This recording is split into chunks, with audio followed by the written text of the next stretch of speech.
All right, fuck it. We're just gonna run it. Um, all right, so let me just pull up my sheet here. All right, so I am going to start making videos on this channel again.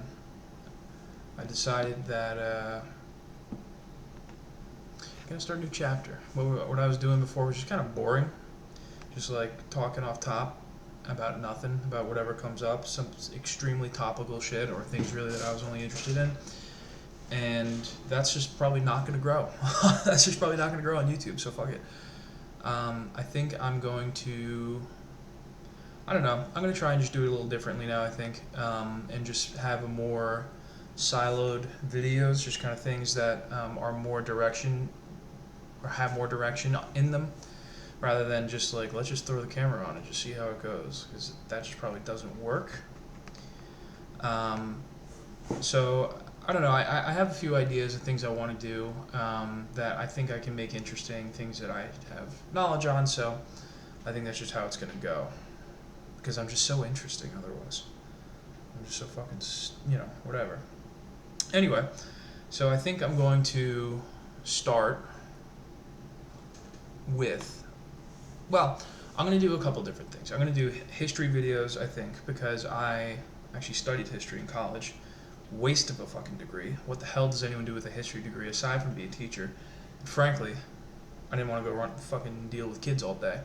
So, teaching was out. And now I hate my job, so I should have seen that coming. But I like history. I've always found history very interesting. I think the way history is taught is very boring, and so I'm going to try and teach it in a way that I think is interesting and that I think is fun. It's not going to be the most like accurate retelling of events, or I'm going to try and tell it in a way that I think is interesting while still being mostly right. Okay? I'm not here to give you a thorough education. I'm not here to give you some deep insight on, various historical events. I'm here we're going to do a general brush through. I'm going to hit the things that I think is entertaining. I'm going to tell it in a way that I think is fun. And you're just going to go from there. All right? If you're interested in the topics, I would say you should do some independent research, because again, I'm not going to give you the most accurate telling of events. There's a lot of guys in history, figures that I like, who probably aren't the best people, but I'm going to speak loyally about. So, and it's not who you think, I promise. I like a strong man, all right? I like the strong man theory of history. Personally, I think it's more fun. It's a little easier to digest than super complex and whatever sequence of events. So we're gonna go from there. I'm gonna do this video on a figure that I have done a lot of reading and research about over the years, and is was one of my favorite figures, I think, when I was younger, because he's just so fucking badass, to be honest. And that's Alexander the Great. All right, we're gonna get into Alexander the Great, why he is kind of a singular figure in history. I think he kind of he was like the first of a lineage of guys in history who kind of conquerors, I guess, in history. Not all of them were good people, but actually most of them were bad people. Really depending on your viewpoint. They're probably not the best people, but they kind of all build off one another. Like, for example, another guy I plan to do a video on at some point is Julius Caesar. Say what you want about Caesar. Might have began a dictatorship with the Roman Empire. Might have destroyed democracy in his time. Who's to say? But he's kind of fucking badass. And I bring him up to say, he really, idolized Alexander. He was his hero. In fact, it was a moment that he had in front of a statue of Alexander, realizing that he hadn't done shit. He was like a loser. He's like, what am I doing with my life? And then he was like, all right, fuck it. I'm gonna take over the world. I'm gonna take over the whole Mediterranean and overthrow democracy. But I don't know. He has a very interesting story. Point is, he kind of drew tons of inspiration from Alexander, and I think that kind of builds and builds and builds through history. Like Napoleon was obsessed with Caesar, and Caesar was obsessed with Alexander, and so it's kind of like a lineage through the ages of like conquering and kind of conquering. I guess would be the best way to say it. So I'll probably do videos on all those kinds of guys too. I plan to do videos on different events in history. I love a quote. I'll probably reference a lot of quotes, a lot of people through the ages. So that's kind of the basic outline of what I'm going to try and do on this video. I have, going back to kind of just the bullshit like riff videos that I was doing before, where I would just sit over at my kitchen counter over there and just blab for an hour or 45 minutes or whatever it was. I'm probably going to still do a little bit of that. I think I'm just going to rename it, probably maybe rename the whole channel, but it's just kind of like, yeah, that was something. I can't believe anyone watched that shit. But yeah, it's just sort of like an idiot jazz, Not a term I've made up, but it's very apt for much of what podcasting, really just making videos is. It's just idiot jazz. It's especially riff videos and riff podcasts. It has no form. It goes here, it goes there. Sometimes it's great, sometimes it sucks. So that's kind of what we're gonna try and get into. I'm gonna try and do a bunch of different series, and I don't know if it's dumb to have it all on one channel, but that's what I'm gonna do for now. Maybe it's worth like making other channels and kind of going from there, but I don't know. That I like the idea of having it all on one channel and doing like different series, and I get that's probably the algorithm's gonna love that. In fact, what the algorithm really loves is rebranding 3 videos in after not making videos for 6 months. That is what the algorithm rewards, clearly, right? I clearly have a mind for this. That's why I have a total of 8 subscribers, most of which probably clicked subscribe by accident, probably scrolled by, accidentally landed their thumb on that shit, and now I have 8 subscribers. How about that? So we're gonna go and get into it. But first I'm just gonna get my shit organized, and this is probably gonna get cut out, so don't even worry about that. 7 whole minutes. Look at that. Okay, so we're gonna get into it now. Just get my notes up. So, Alexander of Macedon was born in 356 BC in Pella, Macedonia. Modern day Macedonia is basically, I have a map up behind the camera, I don't know why I just pointed to that. Basically northern Greece. I think they're separate countries now, I don't know. I thought they were just regions, but whatever. Anyway, so to set the stage, Greece at the time was divided into a bunch of different city-states, and honestly for most of its history it was kind of divided into city-states. There were very few instances where it was all unified and they were all under one leadership or one king or whatever. And so they would all kind of fight all the time. They would quarrel and whatever. And then, every couple, maybe every 50 years, Persia would come knocking and be like, we're going to take all your land. And they'd be like, holy shit, we need to get together and fight them off.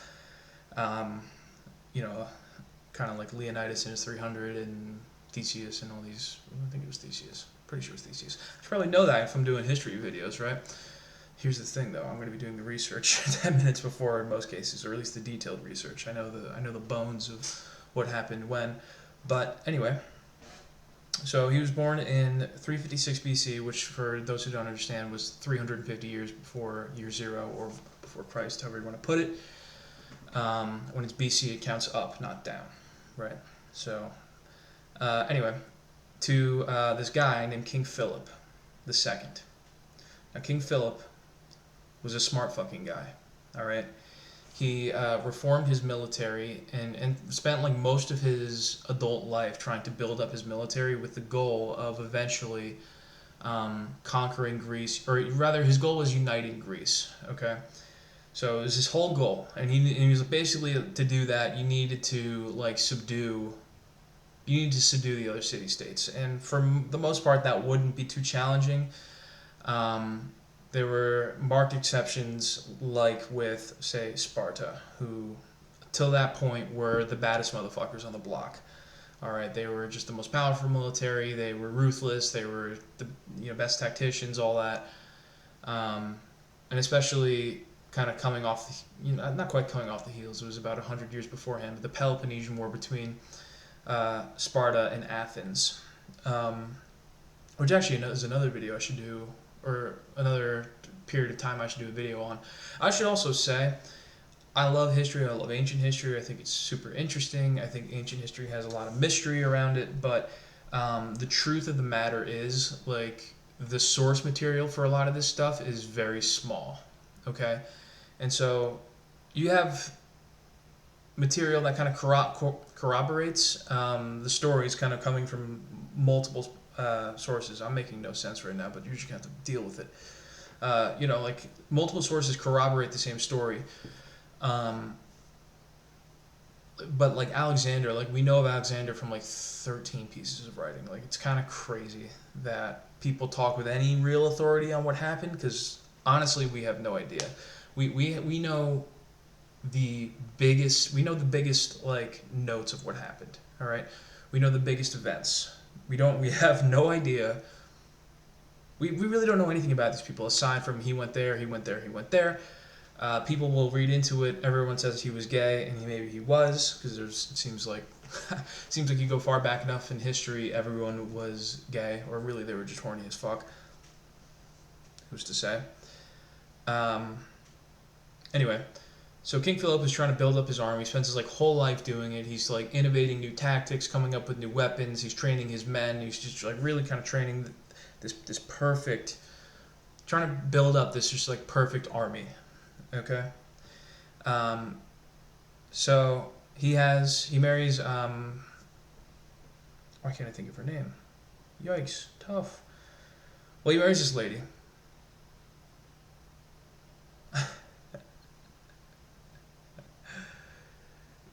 One of the great. Oh, I see. We're gonna cut that, maybe. Maybe we'll leave it in because no one's gonna watch this far anyway. Anyway, he marries this woman named Olympias, okay, who really was an interesting character in and of herself. Honestly, maybe not quite worth doing her own video on, but maybe I'll do like a mini video on her, or do a short or something on her. I don't know. Basically, she becomes queen, marries King Philip II, is very politically savvy, very power hungry, very like motivated. Okay, she was like a just deeply ambitious woman, who was also very religious. And at the time in Greece, at least in Macedonia, the gods, it was not the Christian God was not Christianity didn't like rule the world at this point, right? So it was like paganism, as they say. It was the Greek pantheon, the Zeuses, Poseidon, Hades, all those kinds of guys, right? Which I always also found interesting. Maybe I should do a video on mythology. I think I'm talking a lot about doing videos on other shit rather than talking about young Alexander here. Anyway, she believed Alexander was destined for greatness. She believed that he was like kind of like a child of the gods, like he was like the son of Zeus or some shit, even though it's the son of King Philip. But she was just like, no. If I'm having a kid, it's coming from the king of the gods, right, Zeus. So she like believed that he was kind of like a demigod, like he would inherit the world, that he would take over the world, and he kind of did. I mean, honestly, and so she was very motivated in having Alexander rise to power and do whatever he can, because in the time, women were not ruling, for better or worse. They had little power politically. Think of it's not quite, but think of like a Game of Thrones style thing where it's like Cersei was kind of was in control, but really it was like Joffrey on the throne or whoever. Like she was pulling the strings, but she couldn't be the forward facing. She couldn't be the face of power, basically.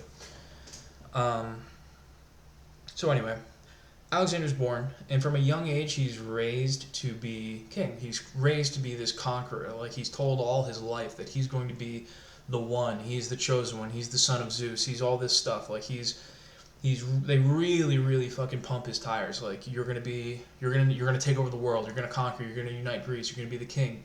All this stuff. Um, and he kind of like, even at a young age, like kind of lived up to the reputation, right? Like one of the stories told about him when he was like 10 years old. There was this horse that like couldn't be tamed. It was just wild. It was this wild bronco that just couldn't be tamed. It was super fierce and strong and all this stuff. And he, at the age of 10, effortlessly like tamed it. Tamed a wild horse that no one else could ride, and so he kind of became legend. His like legend started to grow amongst the men, right? He was just like this like fearless, uh, chosen one, sort of, you know, um, which is like kind of crazy. But anyway, so at 13, King Philip, like wanting to kind of groom him along, hires Aristotle to hires Aristotle to tutor him. And Aristotle is one of history's great philosophers. He was of Athens. He's like the of the same ilk of like Plato and Socrates and all that. I forget how the lineage goes. I think it was Socrates, Plato, Aristotle. Pretty sure. Anyway, but he teaches him like everything. He gives him like a real well-rounded education that even at the time like would have been very difficult to get for the most powerful people in the world, right? It was only because King Philip was able to pay Aristotle to come and tutor his son that he was able to learn about like philosophy and ethics and politics, leadership, science, medicine, um, and famously gave him a copy of Homer's Iliad, right? Which again, Alexander is convinced that he is like, the son of the gods. I'm sure he saw a lot of himself in like Achilles, this unbeatable, invincible warrior who, yada yada yada, destroys Troy. Um, and in so doing this, right? So like Philip is at the time like training him to be a fierce warrior. Aristotle is teaching him to be this really smart, intellectual, well versed mind, right? So he kind of was this like rare combination of like warrior intellectual, like a warrior poet type thing. It was a more kind of not colloquial but modern term, I guess. Um, and it kind of became it was skills that he carried through his conquests. I mean, he throughout his conquests he had just ingenious strategies that really got him out of some terrible situations that frankly should have like cost him his life and his empire and all this stuff. But he was just like ingenious, and so it's like he was this rare guy who had all the ambition in the world, had like the it factor. He was like fearless, and he was really, really smart, and it really served him throughout his conquests. Um, and he kind of became like part of his like ethos almost was like conquest. He was so pumped up to believe that he was like a god amongst men. He was a god on earth, that he like saw conquest and the spread of Macedonia as like almost like part of his like culture. He was like, it is only right that Hellenism, it's where we get the name for it, Hellenism is spread across the planet because I'm chosen by the gods, and so the rest of the world needs my influence, which is hilarious, like, yeah. Anyway, um, so by 16, he starts to kind of get a taste for ruling. King Philip is out campaigning. He's trying to like unite Greece, and again he spent some time kind of learning how to rule all this. And all the time his mother is whispering in his ears, kind of planting like the seeds of kind of madness, to be honest. And then at like 18 or something like that, his father was like kind of in a tough spot in a battle that he was like losing, and at 18 Alexander rallied the men and went and like saved him and proved that he had all this like military ability. Like he was like, people talk about like LeBron James, how it's like he's the only guy that ever lived up to his expectations. Alexander lived up to the expectations. he was told all his life that he was going to conquer the world, and that he was like this immortal warrior, that fate was on his side, all this stuff, and like kind of time and time again, he was proved right. He kind of was. At 18, he just took command of it like a legion and went out and like just dominated a guy that was just got done kicking the shit out of his father, dominated like a city state and like saved his dad's ass. It was just pretty impressive. Imagine being an 18-year-old and you're just like, gotta go bail out my pops. You know, dude, my dad just got his ass kicked. We gotta go beat that guy up, and actually doing it. Yeah. Let me pause. All right. Anyway, so he saves his dad's ass, and immediately he's kind of gaining the respect of the men, right? And while this is happening, his mother is watching this, rubbing her fucking hands together like the power-hungry bitch she is, and they don't know this for certain, but the speculation is that she plotted and then assassinated Philip, basically, because Philip had some illegitimate children, but Alexander was like his heir technically. But one thing you learn if you look through history, especially at kings, queens, and empires and shit, is the familial disputes are gruesome. All right. You never want to have a rival. You never want to leave a half brother. You never want to leave like a half son alive, because when you ultimately piss off the nobles of your kingdom, they're gonna go find your half brother and be like, hey, maybe you should kill fucking Alexander and you should rule Macedonia, and then you have like a puppet king, right? So it ultimately causes a lot more problems than it's worth. Granted, it's super brutal. So anyway, Olympias, I think that was her name, right? Something like that. Yeah, Olympias assassinates Philip to put Alexander on the throne. Okay, and Alexander is like devastated. You know, he looked up to Philip his whole life, and his mother's like, "Oh, this is such terrible. Oh my God," and she goes, "You know what would make you feel better? You know what would make you feel better? Conquering the planet." And Alexander's like, "You're right." He's like, "Holy shit, you're right." I'm joking, but he kind of inherited his father's ultimate goal, which was to conquer the Persians. Like I had mentioned earlier, every like 50 years or so, Persia would just come a knocking and be like, "Hey, we're gonna fucking take over," and it would be like a battle of life and death, to preserve the Greek way. All the Greek city-states would band together and fight off Persia, right?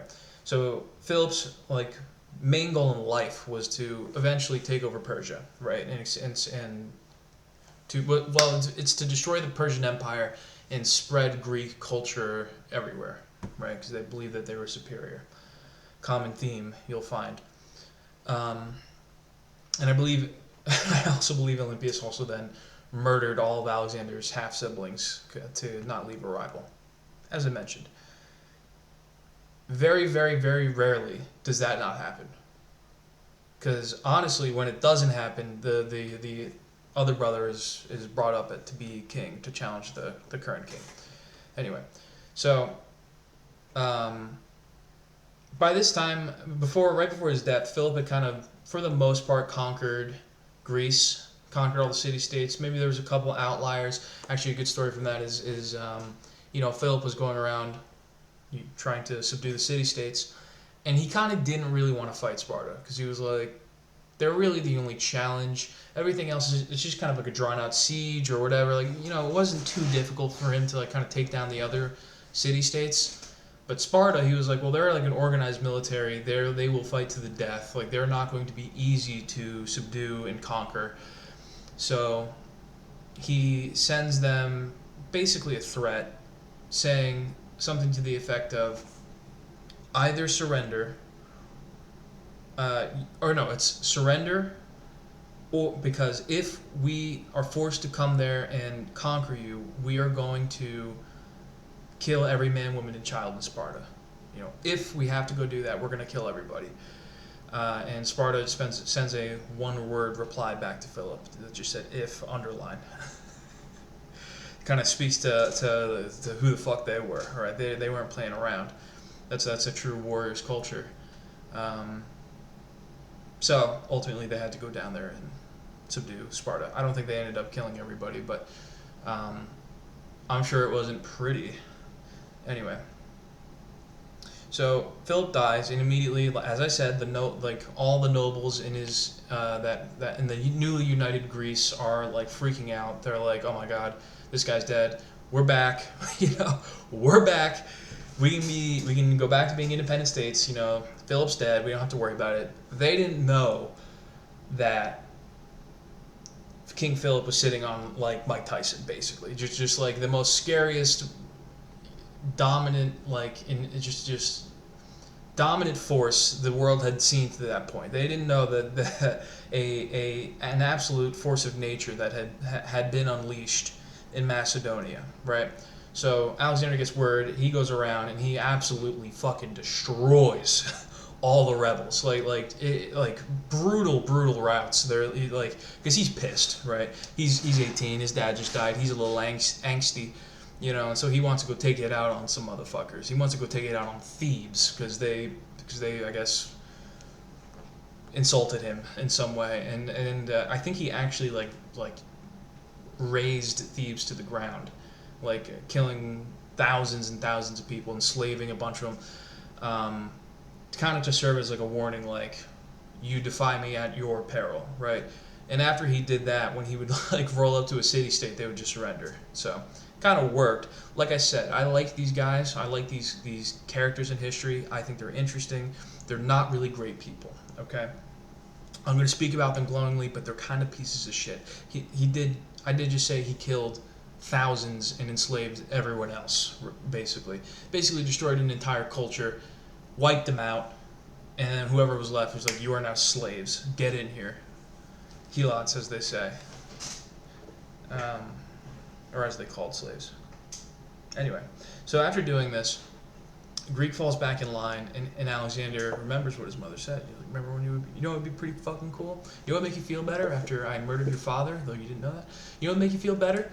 Why don't you go destroy the biggest empire the world has ever known in Persia, right? Persia at the time was, I'm trying to let me think. Basically, Persia spanned from like Turkey to Iran. Honestly, no. It spanned from like Turkey, which kind of, if you go across Constantinople, it borders Greece. So think about that. It's kind of like in the middle of the Mediterranean there. Went all the way to like Pakistan, right? Covered Iraq, Syria, Saudi Arabia, Egypt. Like, it was huge. Basically, it was the entirety of the Middle East. And at that time, I believe Persia was kind of like the remnants of what was the great Egyptian Empire. It was kind of like the last of the Egyptian Empire. It got renamed a couple times, became Persia, all that. So Alexander's like, well, I'm going to make that just my mission in life. I'm just going to fucking conquer. I'm going to do all these things, and I'm going to fulfill my father's legacy, and I'm going to kind of I'm going to rule the world, is essentially his goal he sets out. And just to show you how like arrogant the guy was, there's a spot in Turkey, I forget the name of the city, but they had what was called the Gordian knot. And according to like legend and, I don't know, not quite myth, but legend in the stories, the Gordian knot was this knot that was impossible to untie. All right, it was impossible to untie according to the legend. And the legend said that whoever could untie the Gordian knot would rule Asia, which was kind of what Alexander's goal was, right? So he pulls up to this town in Turkey, and is like, he hears this and he goes, "Is that right?" He walks up and fucking slashes that shit, and then proclaims himself king of Asia, and everyone's just like, "Okay, dude, we're the fucking hardo over here," and yeah, he was just an arrogant motherfucker. Like that was like kind of almost like a foreshadowing of like, not quite a foreshadowing. I mean, it kind of underscores like his arrogance, to the belief in himself, to be like, I'm gonna take over the world because I'm the fucking son of Zeus.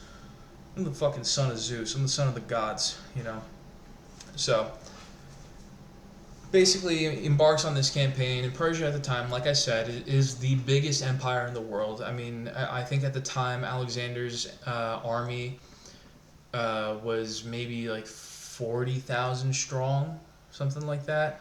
But they were the best trained military in the world. The only thing is, on the other side of it was Persia and, and Darius, who had hundreds of thousands of soldiers, right? It was their home turf. They had an unbelievable numbers advantage, and they just went head to head basically. And basically, Alexander beat him and felled the Persian Empire by just having like tactical prowess, right? Going back to his education with Aristotle, he constantly would just be like, okay, what are they trying to do, and then would just come up with like the perfect game plan, right? It's like it's what everyone wishes they could do. Like, oh, you're coming at us with 100,000 soldiers. We have 20,000. Like we have 20,000. We have a couple thousand cavalry, not calories, bro. My fat ass. And he just devises this perfect strategy. He's like, oh, they have carts, they have chariots. Okay, we're gonna fight. We're gonna like pull them into uneven ground, right? So he rides out with his cavalry. He draws out all of Persia's chariots, which was like the strength of their military, right? It was like 50,000 motherfuckers, and they're meanwhile, Alexander and his cavalry are on horseback, and so they lead him into uneven ground. All the chariots are destroyed. The Macedonian ground troops come in behind, just massacre everybody. Tens of thousands dead. Darius is humiliated, and there's just like 5 or 6 battles like that where it's just every time Darius thinks he has like the drop on him, or thinks that he's like, okay, how could he possibly overcome these numbers? How could he ever how could he ever beat us in this situation? They would like draw him into the canyons, and he would just be like, okay, well, we're just gonna hold this choke point, and we're gonna just slaughter you guys, and he just outsmarted him. Like it was really unbelievable. And in fact, his legend is that this is Alexander. His legend is that he never once lost a battle. They say he's the greatest general in the history of the world because he never lost a battle, right? So he's going around, and he's just kind of kicking Darius's ass pillar to post. I mean, this war takes, I think, a total of 4 years, which is like pretty crazy. I mean, let me see here. Like there was basically 1 or 2 big battles a year, and let me just get a list here. The Battle of Granicus, Issus, Tyre. The battle.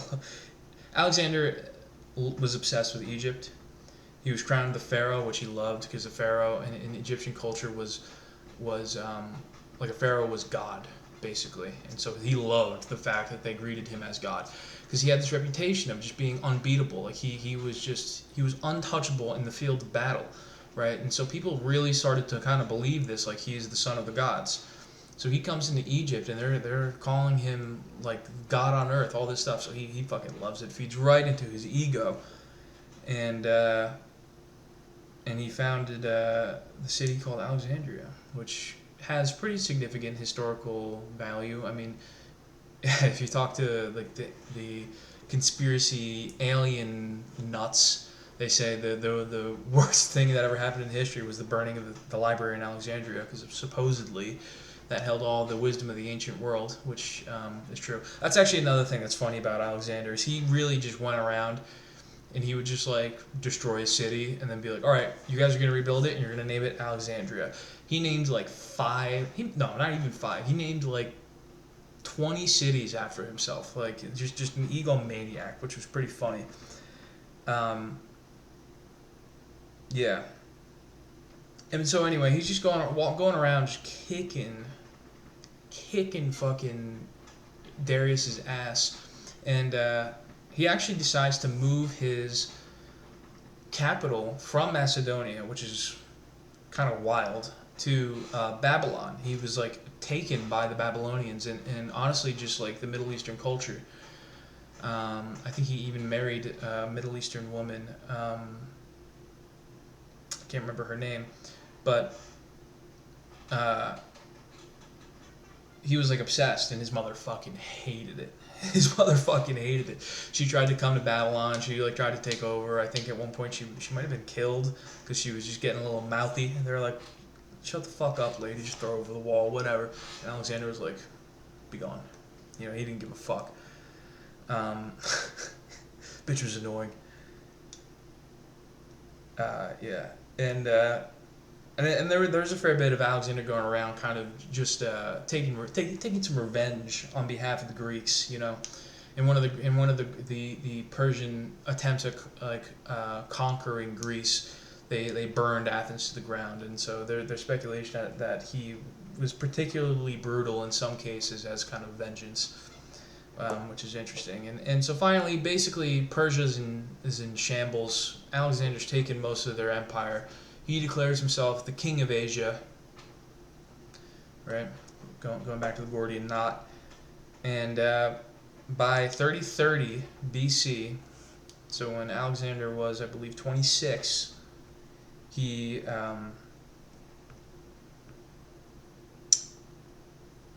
Oh, I think I might have said something wrong earlier. I'll circle back to it. Anyway, so the Persian Empire collapses in 3030 BC. So when he is 26, I think, and basically the empire's in shambles. Persia's lost hundreds of thousands of men. The people have turned on Darius, and I think he's even later murdered by his own men, kind of as like Alexander was like coming for them. But Alexander actually really respected Darius. Really, really respected him. He saw Darius as like a worthy rival. He saw Darius' kingdom and respected the fact that he commands such like a vast empire. And he actually, I think, kind of liked him because I think he was really maybe the only guy, one of the few guys in his time that he could really consider a peer. You know? So I think he kind of had a fondness for Darius a little bit. He wanted to fucking take everything Darius had. He wanted to be the one to kill Darius, but he respected Darius, right? So when he learned that he was murdered by his own men, because the men were basically trying to like sell him out. They're like trying to say to Alexander, like, "Oh, we don't want any problems." That just infuriated him, and I think those guys were tortured to death, if I remember correctly. Yeah, and so he in one fell swoop took down the biggest empire the world had ever seen. He conquered from Turkey to Pakistan, right? Which is pretty crazy. It's like, think about that. Like your father has a goal all his life that he wants to achieve, and you do it in basically 4 years. It's like, what do you do then, right? That's kind of the question, and kind of what ultimately becomes his undoing is he's like, oh, shit, I conquered the world, now what? And rather than trying to rule and trying to like kind of maintain his empire, he decides to continue going east, right? You can argue if that's smart or not. Probably not smart. But basically, he's like, we're just gonna keep going until we reach the end of the world. And so he kind of gets into a little tiff with India, which is kind of crazy to think about. Like, you think about like just the timelines, you know. Alexander literally conquered part of India, and then like as far as Western history goes, India is like not even thought about again for another like 1,500 years. You know what I mean? Like, Alexander was just so ambitious. He's like, we're just gonna keep going, and then he ran into India. Anyway, so famously he goes to war with India. This part's a little less interesting. He basically got into a drawn-out campaign against India. They fought against one king in particular. There's multiple, but this is kind of the guy who he was mainly quarreling with is a guy named King Porus, who famously used elephants. It was the first time that like any of the Greeks had ever seen anything like that. They were just like stunned by that shit. And basically Alexander was impressed with him, King Porus, and let him continue to rule. And he just kind of wanted to kind of keep going, but his men had been out in the field for like 13 years, and they were kind of like, hey man, like I want to go the fuck home. He's like, where are we going? There's nowhere left to go.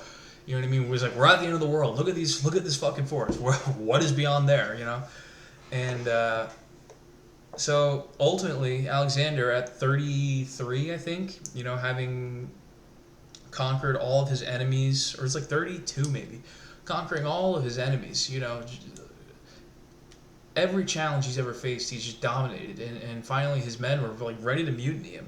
They were kind of like, hey man, we get that you're God, but like we're tired.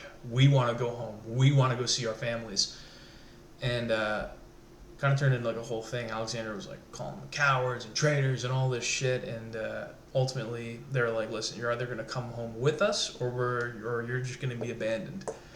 And so they begin traveling back. On his travel back, after having fought in wars for 12 straight years, never once losing a battle, building this reputation of literally God on earth, he, they speculate at least, gets dysentery and dies on his way home to Macedonia. So he spends his whole life trying to conquer and build this great empire, only to literally die the second he's done conquering, which is kind of apt for who he is. Like, it's kind of like the way maybe it should have gone, because given his tendencies, he probably wouldn't have been a good ruler. So he's kind of remains with this, you know, larger than life reputation of this guy who never lost a battle. So anyway, he dies, and he had like 13 companions, or yeah, it was like 13 companions, and they were like his posse sort of, and his empire was divided up amongst them, and almost immediately they all began to fight in war and everything, as it always happens with shit like this. And that was kind of the end of Alexander the Great. I believe he wanted to be buried in Egypt because he loved Egypt so much, he wanted to be buried in Babylon, but there was like part of being a claimant to power was like you had to have a claim, right? And so sometimes, a lot of the time, like their claim was going to be, or in this instance rather, their claim was going to be like, well, I have Alexander's body, so I'm the fucking king of the empire, right?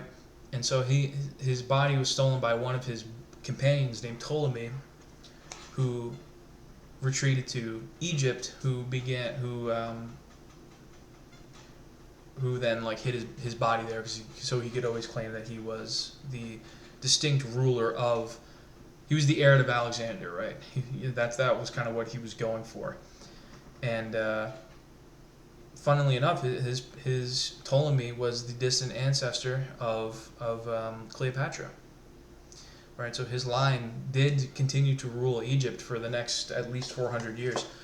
But yeah, that's generally the story of Alexander the Great.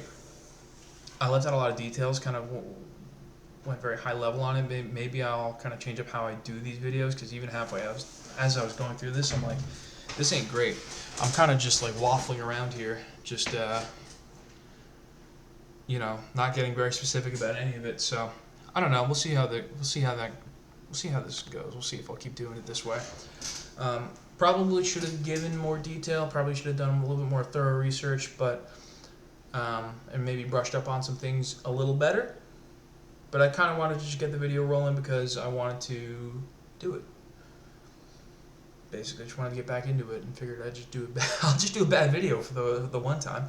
Fuck it. Let me think. Do I have anything else to say about young Alexander? I don't think so. I mean, he was the man. They say he was gay. They say he was fucking his cousin. Who didn't back then? You know, that's just how it went. But yeah, he was the man. And yeah. What a great ending, huh? That's alright. No one's gonna watch this far anyway. If I ever do make it, if I ever do make a career out of this shit, and I actually do like get people who are fans of mine, and someone goes back and watches this video, and you make it this far, I hope I get better, because this was bad. Whatever though, fuck it. I don't know. I'm just trying shit out, I guess. More preparation, I think, is needed. And why not, like, I'm just recording myself talking. Like, I should probably do visuals, huh? Maybe I'll just edit all this out. But yeah, that's the deal. Let's deal with my guy, like Alexander, my boy, one of my favorites in history. Try this again. Maybe we'll do some idiot jazz. Maybe I'll do some idiot jazz after this. I don't know. Anyway, if you enjoyed the video, like, comment, subscribe. Yeah, thank you.